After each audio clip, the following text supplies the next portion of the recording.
My name's Leonie and I have started a company called Pussy Pads, which I absolutely adore doing and can't wait for it to get bigger and bigger. So basically I came to it by, I've started to become more interested in my nutrition, my overall health, my spirituality, and that's kind of somehow all led into making reusable sanitary ware. I did an art degree, so I'm already creative. My family sew quite a lot, and the thought of making them, I was like, yeah, I can do that. Well, I think it all stemmed from I stopped taking the pill. I didn't want to be taking hormonal contraceptives anymore. I wanted to go down the clean, organic, natural route of things. And so what came with not taking hormonal contraceptives came in more information about how the disposable products we wear are hurting the environment, but they're also hurting us by getting absorbed into our skin. The plastic, the fumes and chemicals and bleach will get absorbed into your body. No, there's no warnings on packaging and sanitary ware that you get in shops, in Boots and in Superdrug. It's kind of, I personally feel like it's kind of ignored. Like, this is the option that you have, therefore you have no other, there isn't them. People feel like there is no other option because that is what is marketed to them. But the warnings, aren't there for people. They are, for the big companies that make them, they're a constant source of profit because they're disposable. You throw them away, you get people buying more. Whereas, I love people asking me how to make them because then they can make them themselves and they are then helping the environment. Even though I would like to make my business larger and I'd like to create a little profit, the benefit for the environment is more important to me than the profit for myself doing this.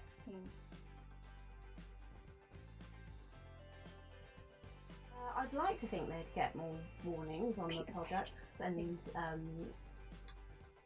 I think eventually they will have warnings on these products, and I think they will have warnings on sanitary ware because this whole movement is getting bigger and bigger, and I think the more awareness that women have, the more that these companies are going to have to pay attention to the effects that hormonal contraceptives and disposable sanitary ware are going to have on women's bodies. I have heard so many stories that when people start using reusable sanitary ware, their periods actually get shorter and their period pain actually lessens. So I think the reason why I'm getting a little bit of discomfort when I talk to people about what I do and what I make, and even though 18 million women in the world have periods every month, somebody is bleeding right now at this point in time, it's always happening. It is a patriarchal society still, and men don't have periods. Men don't want to know about women having periods because it's, blood. A cut from a leg is seen as completely normal, but blood from a sexual area is seen as disgusting. And that's just, it's the byproduct of generations and generations of, enforcing that idea. Apparently it's so disgusting that, certain sanitary ware companies advertise on television with blue liquid going into a sanitary towel.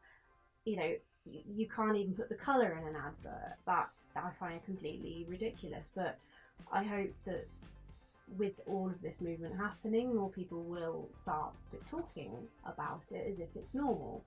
You know, I will, I have at some points told my bosses I might be grumpy today because I've got period pain, and I will say period pain, and they do look at me and go, okay, right, don't want to talk about that, but I just hope that more people hear me say things like that, that they might find the confidence to talk about it as if it's an everyday, I've got a headache, I've got tennis elbow, I've got period pain. So yeah, when people ask me about the company or that I have and what I do, I get a lot of raised eyebrows, and but when they then start thinking about it, maybe they'll come back to me later and start going, well, actually, how does that work? Like, obviously, more women than men do ask me questions. A lot of the questions I get are, what are they made out of? How do they stay attached to your knickers? Are they really bulky? What kind of fabrics do you use? How often do I have to change them? There are a lot of questions that get asked for that. Mostly people want to know how big they are. If you're made out of cloth, people think it can be incredibly thick, but the wonderful thing about them is that they can be made so bespoke to you, and they can be as thin as maybe the thickest pad you'll get in the disposable market. But personally, it feels more comfortable for me to know that I've got something there that's protecting me, and they are soft and they are breathable, and I think that they work a lot better than the disposable pads in some ways, because you can have them made to your specific needs. So if you had a reusable pad that it may look like a nighttime sized pad, but you don't want it that bulky. If you were using a disposable one, it would still have that thinness that a daytime one, it would just have that length. That's the kind of thing that you can get made exactly to you. You can get that length of a nighttime pad to give that spread and give that comfort that you are covered, but you can have it made with a lesser thickness of absorbency. So it's big enough to cover you on your heavy days. It will still have that space area to flow to, but it won't have. You could choose it without that thickness, and so people want to wear their tight jeans, and you don't want that kind of showing through on the back or anything like that. These pads can be made to do exactly what disposables do. In comparison to between the reusable and disposable, with a disposable pad, you can say have that pad for 4 hours that morning before you need to change it in the middle of the day while you're at work or wherever you are. You can have a reusable one that will give you exactly that same protection. I mean, I myself on a medium flow day will only need to change it after 4 or 5 hours. But you could even get the same size but with a thicker flow that you need, and it could last you 6 hours. That's what's great about them, is they can fit you exactly how you need them to, whereas I feel the disposable ones is a one size fits all. Although they have panty liners, they have daytime, they have heavy flow, they have nighttime, they can only give you sometimes a range of 4 or 5 different options, whereas with the reusable ones you can have an endless supply of options to exactly how you need. So when somebody wants to start off using reusable pads but they don't know how many to buy or what to start with, I would probably recommend buying maybe 3 or 4 just to start with, and maybe interdispersing it with their disposable pads.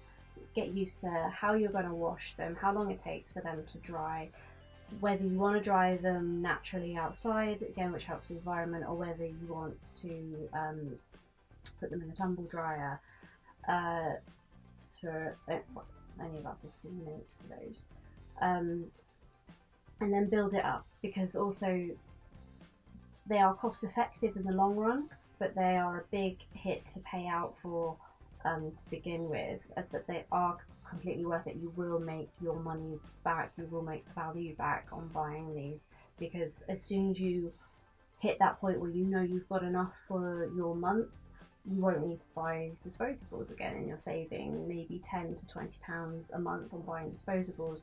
One pad may cost you between £10 and £15, or £5 and £10, but as soon as you have your stash, you won't ever need to buy disposables again. So when it comes to the care and the cleaning of the pads, it does take a little bit more effort. You can't just throw it in the bin, but you know, that is the point. That's what we're trying to get to. We're trying to get people comfortable with. There are many different ways of caring for your pads after you've used one. So you see how much it's absorbed by when you go to the toilet, or you might be able to feel it. When you hit that point, you know, you can, if say you're out at work, you can fold these pads up so that the soiled part of the fabric is on the inside. With poppers on the wings, you can pop them together. It's kept all inside. You can put that in a wet bag. You can put that in, you know, a plastic pencil case kind of bag, or anything you need. Pop that in your handbag.